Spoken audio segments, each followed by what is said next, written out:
কল্পনা চাওলা সহ 6 crew member প্রায় 16 দিন মহাকাশে পাড়ি দিয়ে পৃথিবীতে ফিরে আসার সময় মহাকাশযান কলম্বিয়া পৃথিবীর বায়ুমণ্ডলে বিভক্ত হয়ে পড়ে। কী কারণ ছিল এই দুর্ঘটনার আসুন জানি। দুর্ঘটনার 16 দিন আগে 16ই জানুয়ারি 2003-এ কলম্বিয়া পৃথিবী থেকে যাত্রা শুরু করে। তার কিছুক্ষণ পরই মহাকাশযানের একটি শক্ত ফোম জ্বালানি ট্যাঙ্ক থেকে বিচ্ছিন্ন হয়ে তার বাম ডানার নিচে আঘাত করে।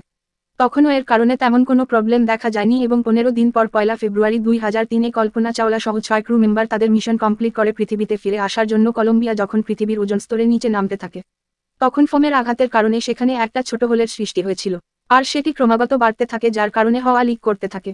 আর থার্মাল প্রোটেকশন সিস্টেম থাকে যা মহাকাশযানের ভিতরে তাপমাত্রা ঠিক রাখে। তখন মহাকাশযানের একটি বড় অংশ বাইরের প্রচণ্ড তাপ আর বাতাসে এক্সপোজ হচ্ছিল, আর দেখতে দেখতেই প্রথমে ডান দিকের অংশ এবং পুরো মহাকাশযান কাজ করা বন্ধ করে দেয় এবং নাসার স্পেস সেন্টার থেকে সমস্ত যোগাযোগ বিচ্ছিন্ন হয়ে যায়। আর কিছু সেকেন্ড পরেই সবাই আকাশে একটা বিস্ফোরণ দেখতে পায় আর আগুনের ফুলকা যা ভূপৃষ্ঠে